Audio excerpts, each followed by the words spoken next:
Welcome back to Project Brupeg. We've been out of the water doing the hard yards, getting this bottom back to ship shape. It's time to get Brupeg back in the water. What we didn't realise is these guys at Port City Fab had a little surprise for us. Brupeg was a sunken fishing trawler that was stripped out and ready for the scrapyard. She's just completed a 10-year rebuild that's brought her back to life. With the help of volunteers and funded by our Patreons, community and subscribers, she'll be crewed by passionate people from around the world.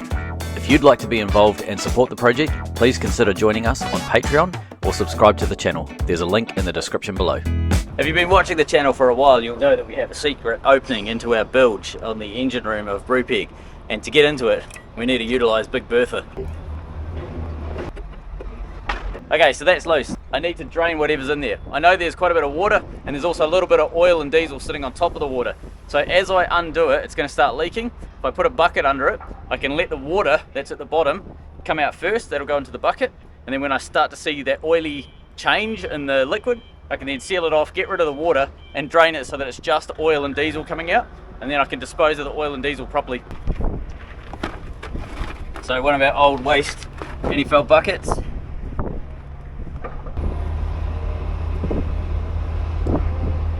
Alright, I think there's about probably 5 litres in this bilge. So we're just going to let it drain out. This, if I let go, this cap will fall off. So that's why I'm just going to hold the cap. I can always tighten the cap back up if need be and seal the water off just basically like that. So when we start to see that change from water to oil, that's when I'll seal it off.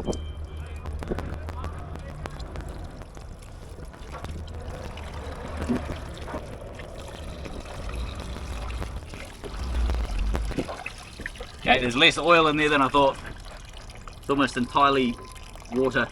So this is what was in the bilge. So there's a bit of everything in there. There's a lot of water from just cleaning stuff up and it's spilling out. There's also one of our air conditioners actually drops down into the bilge. It's a long story, but we haven't solved that yet. And we have a little bit of antifreeze in there from when I did some work on the genset.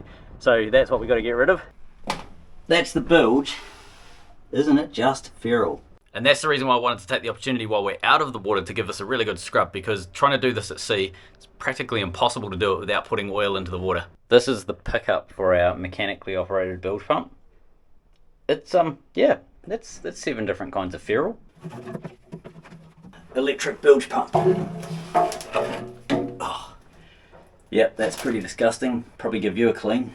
Right, bilge pump's out and we're left with whatever is down there. Disgusting feral residue. My plan is to basically dig out the sludge, like whatever sludge is there. It's not a huge amount, it's probably, I don't know, half kg, half a litre of sludge, like sort of sandy, oily crap. Now I don't want to put a lot of water down there because I don't want to have to then dispose of a lot of water. So what I'll do is just put straight dishwashing liquid in there. That'll break up the oil. I can give it a good scrub and then I'll use a pretty minimal amount of really hot water and just flush everything out the bung into the bucket below.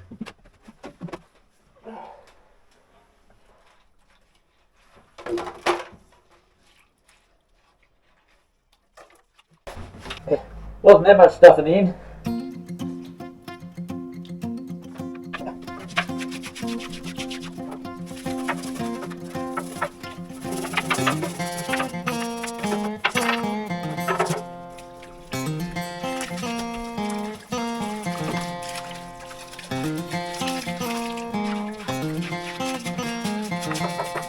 Okay, I need to vacuum the water out, but that's a vast improvement over what it was.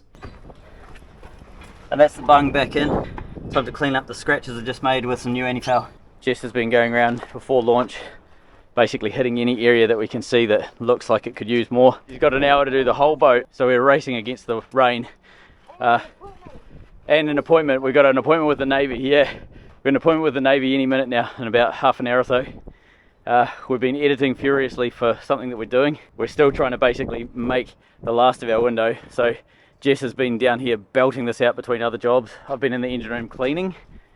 We also tried to get a ball valve on the boat, but it's a long story. We can't. We have to modify something before we can do that. So that's another job we have to race to.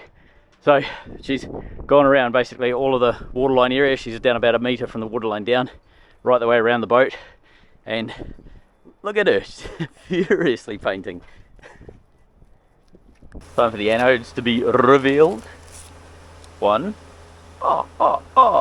2. 3, 4,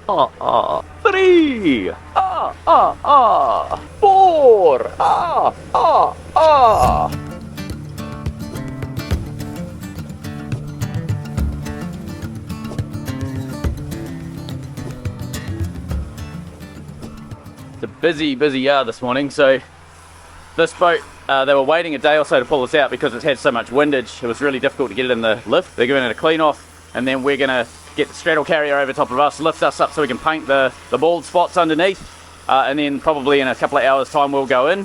While that's happening, Jess has cleared the back deck. She wants to give the boat a wash, so you can sort of see up the side there it's a bit wet. She's basically giving the boat a hose down from top to bottom. While that's happening, I've got the water tanks draining, as you just saw. I'm about to go, and as soon as the workshop opens, just checking if it was open, but as soon as the workshop opens, I'm going to be stripping a ball valve apart. I need to do that in order to get that on our new skin fittings. Got a few minor jobs. We've got to get the anti-foul and stuff, and etch and things that we haven't used, get that up on deck. Got to get the bike up on deck and the water blaster, but other than that, we're pretty much ready to go. The boat's feeling pretty good. Yeah, just need to give everything a little bit of a tidy up and then we're good to go. Alright, tanks are empty, so let's get these bungs back in. I want to throw a couple of 100 litres in the tanks and then dump them again, so I'm not going to bother with any thread tape. I'm just going to belt these in and then get the hose.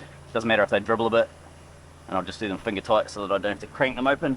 I like to use thread tape, as you just saw, on these, mainly because it just means I can get them open really easily whenever we need to next time we haul out. Plenty of thread tape and do it up and it seals good enough. I'm sure there's plumbers out there probably screaming at me right now, but it works for us. Let's see if we can open this up. There we go. Ladies and gentlemen, the inside of a ball valve. Right, so this is how a ball valve works. You've got this central piece here which rotates like so to basically block off your flow, but on the top you've got this machine slot cut in, and then if you look on this side, that piece there is what turns the slot. So that normally sits up like so, but it just acts a bit like a screwdriver in a way. It just sits in the flathead screw area and just turns that slot. So what I want to do now is take this out fully, like, actually that's enough, I don't even need to take it out fully, I can just leave it like that. I'm going to screw this on properly, and then we're going to reassemble this back on the boat. That's an incredibly rare sight, Brupeg getting a soapy wash. That doesn't really happen very often. Brupeg's a bit like a shaggy old farm dog, you know, like, you like the thought of giving the dog a wash, but it's not going to happen. Alright, ball valve body screwed on, and because the distance over the back here was so small, that's why I had to strip it down to get clearance from this, because when that's sticking out like that, it would touch the back. Now I know this is a pain, this is not ideal, but it's because I welded this too close to the body, but I didn't really have a huge amount of choice, because had I cocked it out, the piping would have always been skewed, so I really wanted to keep it parallel with the hull. With the lever lined vertically, you can get the machine slot in this ball aligned vertically and just press that down. We would have thread sealant on the edge of this. You can see the Teflon O-ring in there, that's what does the sealing. So they can go in there like that. Okay. Right, and that will seal up that ball valve nicely. So, open, closed, I need to tighten that up. But what you might notice is there's no room between here to put any sort of fittings on. And there's a reason for this. This pipe work and plumbing works right now, and I don't want to change it right now, but I want to have access to this ball valve in the future.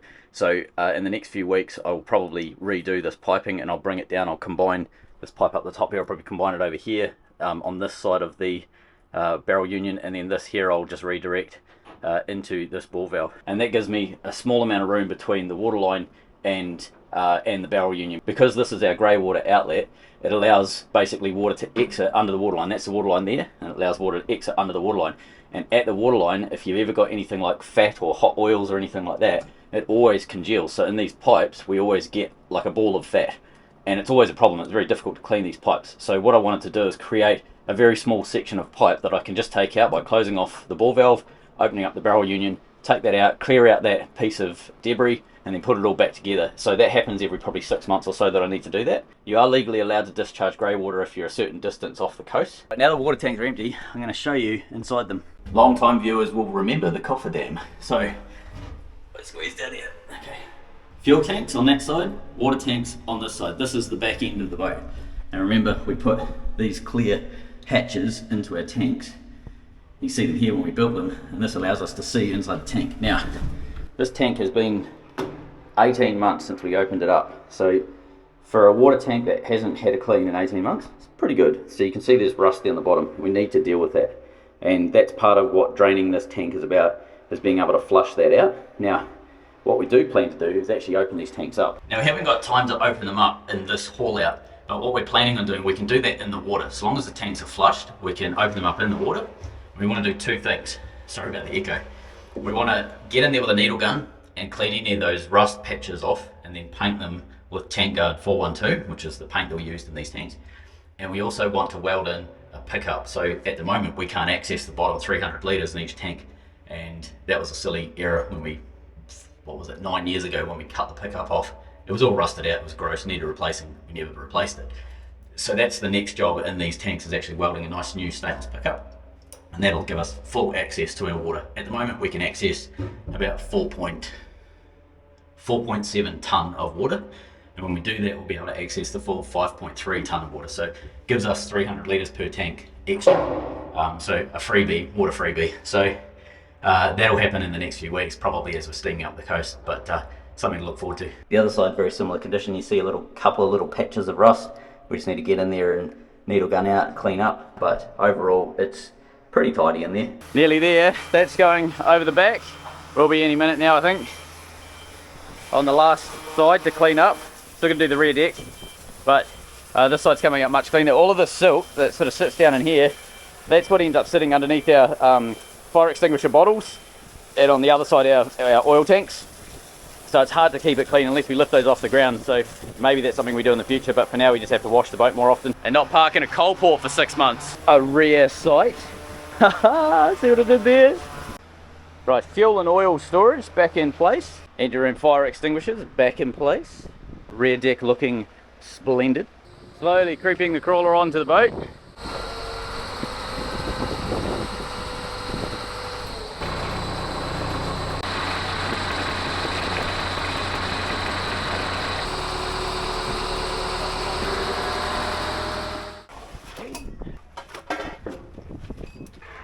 It's like industrial knitting. I realize it's all around.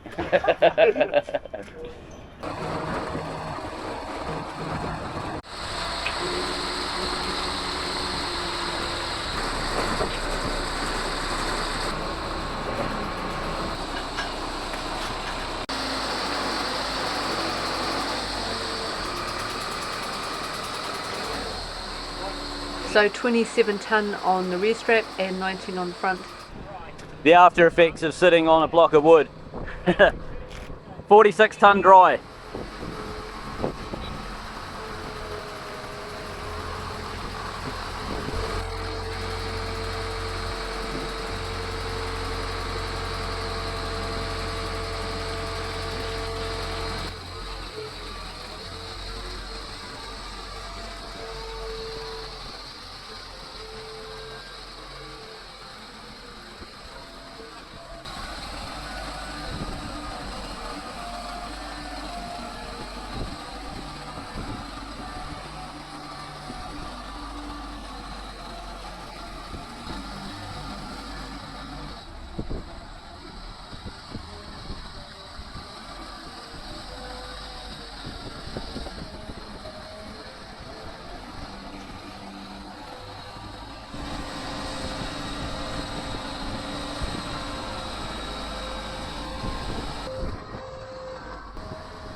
Last part of anti-foul is mix up what we've got left in the can and go around these sorts of little spots. So wherever the stands were, we want to go through and give them a douse.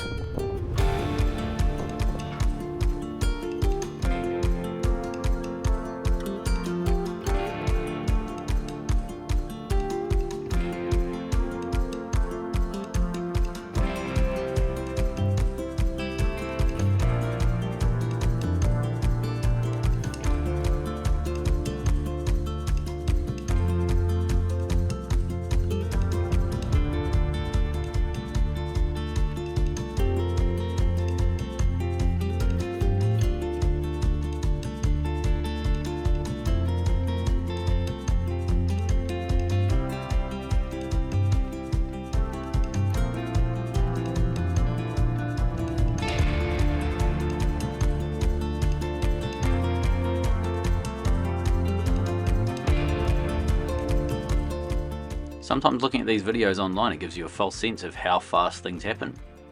And this is how fast things happen. Fast is not a word that you would normally associate with this. Happening, yes. Fast, not so much. The question was then asked, is it possible to fly a drone underneath the boat while it's being launched? Good question, and of course one we had to answer. See what happens next.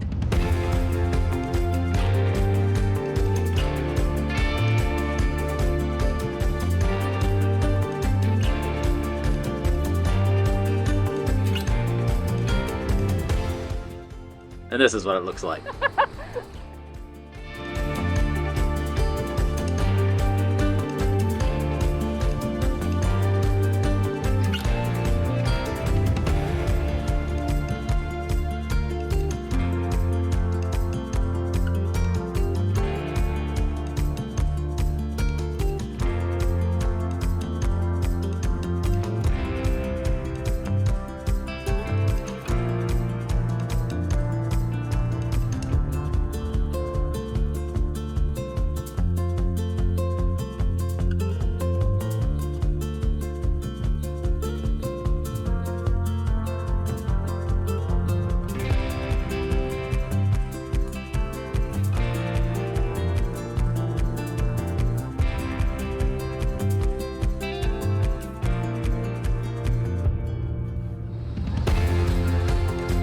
And then we remembered what it was like being out on the hard for so long, and we felt a little homesick, so we thought, let's go back.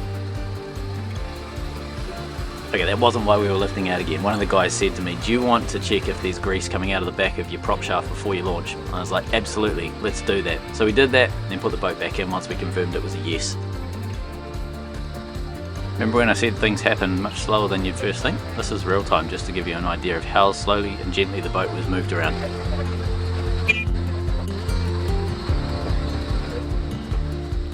And that's Brupeg floating. With no weight in the water tanks at the front, she floats about 30 centimeters higher than she normally would.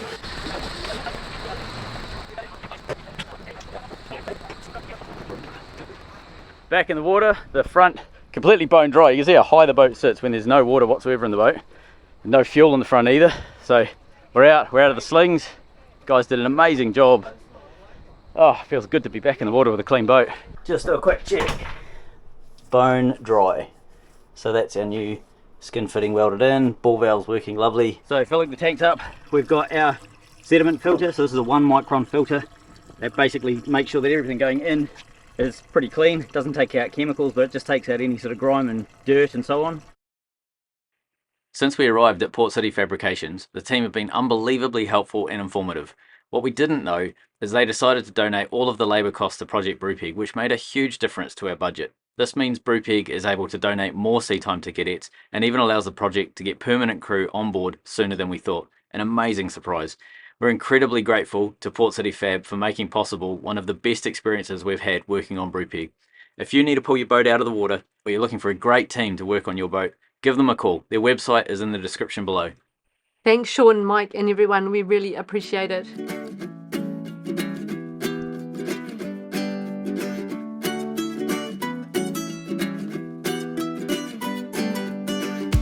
You got